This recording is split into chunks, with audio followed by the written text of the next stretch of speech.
Do ndalemi tek një episod tjetër dhe tek një moment i cili lidhet me daljen e Naim Murselit nga policia, nga stacioni policor i Dragodanit në Prishtinë dhe strehimin e tij. Bëhet fjalë për mbërritjen në hotel Swiss Diamond në pronësi të Bexhet Pacollit, ku ai i shoqëruar nga Kushtrim Kokalla hyn në hotel Swiss Diamond dhe rezervon një dhomë, jo ai personalisht.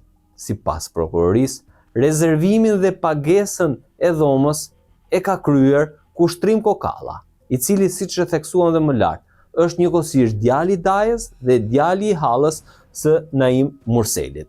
Sipas prokurorisë, evidentohen të dy, Kushtrim Kokalla dhe Naim Murseli në hyrjen e hollit të hotelit luksoz në Prishtinë, Swiss Diamond, në pronësi të Bexhet Pacollit dhe kompanisë së tij Mabetex. Duhet të theksojmë faktin se Naim Murseli ka kontaktuar drejtorin e Mabetex, Valon Llukën, i cili e ka ndihmuar, e ka asistuar, madje e ka marrë dhe ka vajtur dhe në stacionin policor, sepse vetë Naim Murseli ka kërkuar që të ishte prezent ta ndihmonte me radhë.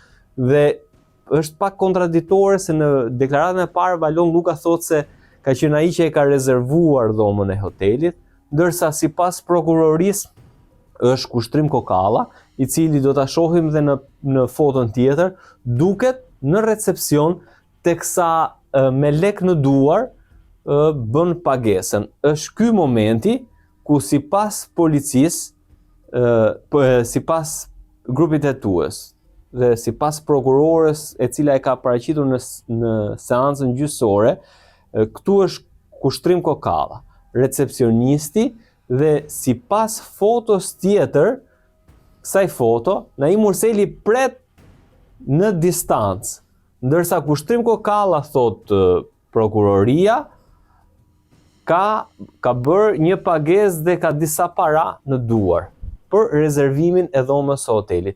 Fillimisht ora shënonte 1:25 minuta dhe deri në orën 2:19, që është ora aktualisht, këta persona kanë qëndruar në hollin e hotelit. Vetëm shfaqja këtyre pamjeve, pa nxjerr pamjet e tjera të hotelit, është kundërshtuar nga avokati mbrojtës i familjes së viktimës. Leotrim Sylla ka kërkuar nga gjykata që të shfaqen dhe pamjet e kamerave të tjera të katit të tretë të hotelit, ku duket qartësisht se në të njëjtën dhomë hoteli hyn sipas rendit kronologjik Valon Lluka, Naim Murseli dhe Kushtrim Kokalla. Sipas tij, shfaqja e këtyre pamjeve të tjera do të ndihmonte në provueshmërinë e faktit se Kushtrim Kokalla, Naim Murseli janë pjesë të njëjtit plan kriminal dhe kanë qëndruar në të njëjtën dhomë atë natë. Gjyqtarja ka thënë që po këto kamera janë, kamera të cilat i ka dhe familja e viktimës të vëna në dispozicion nga prokuroria dhe trupi gjykues do t'i marrë në konsiderat gjatë shqyrtimit final të çështjes. Por ka qenë prapë insistimi i avokatit që ka kërkuar që të shfaqen dhe ato kamera. Ato kamera të cilat tregojnë realisht në katin e tretë të hotelit që atë natë Kushtrim Kokalla dhe Naim Murseli kanë qëndruar në të njëjtën dhomë. Por për qëndrimin e tyre në të njëjtën dhomë, djali Dajës dhe djali Hallës i Naim Murselit, një marrëdhënie e veçantë mes tyre, të cilën Naim Murseli nuk e kishte me asnjë prej kushërinjve të tjerë. Kushtrim Kokalla, punojës i forcës sigurisë së Kosovës, i ka qëndruar pranë Naim Murselit, por çfarë është e rëndësishme në këtë episod? Kushtrim Kokalla, i cili kur është marrë në pyetje ka deklaruar se për një vit rresht Naim Murseli e ka lutur që ta kryente Kushtrim Kokalla vrasjen e bashkëshortes. Pra plani i Naim Murselit nuk lidhet me marsin e 2023-shit, pra 6 muaj para, por një vit më përpara, dhe alibia që ai ka ngritur në dëshminë e parë të tij, atë të datës 1 dhjetor 2023, bie pra një mosmarrëveshje e marsit të 2023-shit. Kushtrim Kokalla ka deklaruar se kur janë ngjitur së bashku me Naim Murselin në pjesën e dhomës dhe kanë qëndruar së bashku, Naimi i ka rrëfyer se e kreva këtë punë dhe sipas kushtrimit i ka thënë që nuk dua të dëgjoj më shumë për këtë ngjarje. Por një aspekt tjetër është kushtrim Kokalla, personi sërish e provuar që ka njohur Granit Plavën dhe Naim Murselin. Dhe pavarësisht se kushtrim Kokalla ka mohuar, ai indirekt edhe në atë dëshmi që ai mohon që të kishte dieni dhe të kishte pjesë e organizimit, ka patur dieni të tërthort, po e themi në versionin që ai nuk ka qenë pjesë e planit kriminal. Drejt për drejt, ka pas dieni të tërthort për planifikimin e vrasjes së Liridona Demajt dhe kishte detyrimin ligjor, por dhe njerëzor, të njoftonte familjarët se çfarë po planifikonte Naimi kundrejt bashkëshortes së tij. Kushtrim Kokalla sot është një dëshmitar i rëndësishëm përveç se një pandeu. Ai mund t'i tregoj trupit gjykues, mund t'i tregoj familjarëve të Liridonës, por dhe opinionit publik, veçanërisht dy fëmijëve, të vërtetën për cilën arsye Naim Murseli ka planifikuar vrasjen e Liridonës. Është një mister pavarësisht pistave dhe pikpyetjeve dhe hipotezave që ka ngritur prokuroria duke e mbështetur akt akuzën në motivin e një borxhi dhe vrasje e cila do të sillte përfitimin e siguracionit. A mjafton vetëm kjo? A kemi diçka tjetër që fshihet pas gjithë kësaj histori? Vajlon Luka tregon një gjë interesante kur është futur në dhomë me Naim Murselin. Ai thot se Naim Murseli i ka rrëfyer se hetuesit kanë bërë pyetje që mund të dyshonin se Naim Murseli ta kishte kryer këtë vrasje. Madje Vajlon Luka thot se Naim Murseli në këtë moment, pasi ka hyrë brenda dhe i ka rrëfyer këtë episod, i ka kërkuar që të influencojë tek pronarët e medias dhe mediave në Kosovë që mos ta bezdisin dhe madje i ka kërkuar që të ndërhyente tek këta pronar mediash që askush prej mediave mos merrte pjesë në varrimin e Liridonës.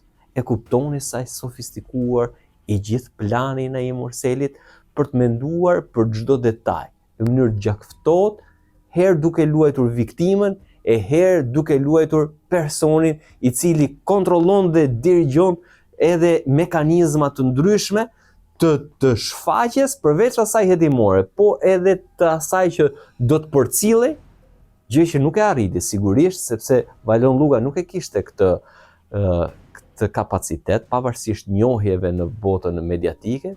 Historia e Liridonës u mbulua në mënyrë profesionale nga mediat dhe gazetarët në Kosovë, të cilët sollën për herë të parë, ishin ata që sollën për herë të parë detaje të rëndësishme, dyshime të rëndësishme nga gjithë kjo histori dhe sollën dhe ato video nga varrimi i Liridonës ku tregohej tendosja e Naim Murselit në raport me të vërtetën dhe bezdisja e tij për praninë e mediave, çka ai donte me insistim të përfundonte ai varrim dhe ai t'i kthehej planit të tij, normaliteti që ai kishte planifikuar.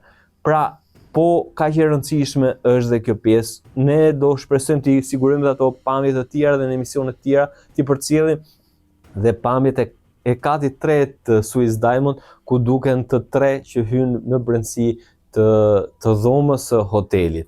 Kërkesë e avokatit Leotrim Sylaj, pra kjo që të shfaqen në proces gjyqësor, jo se nuk janë administruar si provë materiale, nuk e ka kundërshtuar as avokati i Naim Murselit.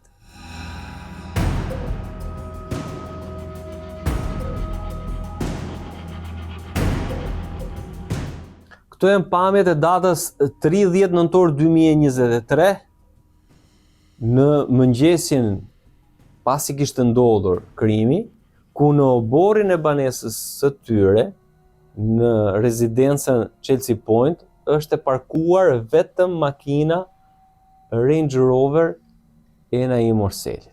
Në këto pamje do tregohet, është makina Kushtrim Kokalla, i cili ka shoqëruar Naimin me makinë për të ardhur për të marrë Range Roverin.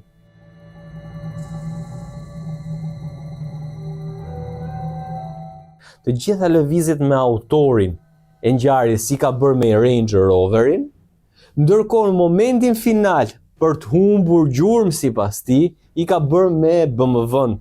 Dhe kthehet disa orë pas krimit dhe merr sërish Range Roverin. Shikoni në Morselin makinën e cilën e kishte përdorur një ditë më parë për të shoqëruar Granit Plavën, për të bërë Granit Plava shoferi i tij apo ky shoferi i Granit Plavës, për të vajtur për të blerë armën, për të bërë të gjithë planet për t'i treguar rrugën edhe detajet të tjera raport me ngjarjen, për t'i treguar se nuk do lëvizte më me Range Roverin, por do lëvizte me BMW-n.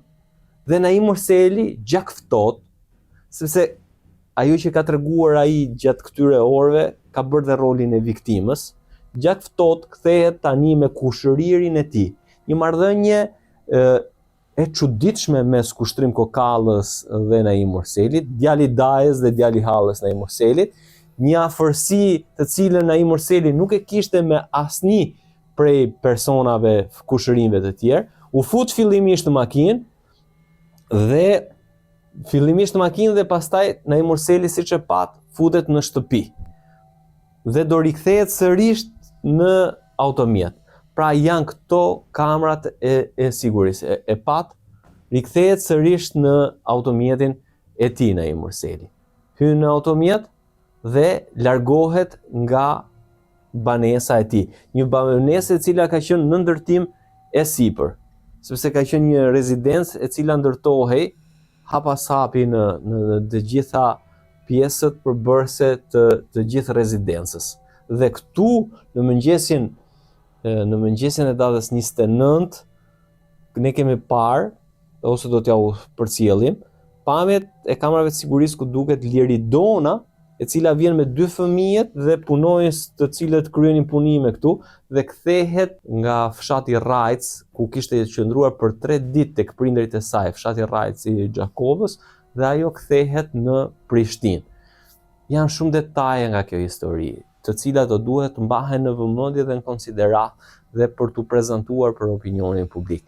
Një ngjarje e cila do të ketë sërish vëmendjen e opinionit publik në Kosovë, por dhe në Shqipëri, për bujën, për impaktin, për makabritetin që kjo ngjarje ka ndodhur dhe se si duhet të parandalohen ngjarje të tilla dhe se si kjo ngjarje na tregon të kemi kujdes dhe nga ata njerëz të cilët besojmë, i duam dhe mendojmë se kurrë nuk do të na bëjnë keq.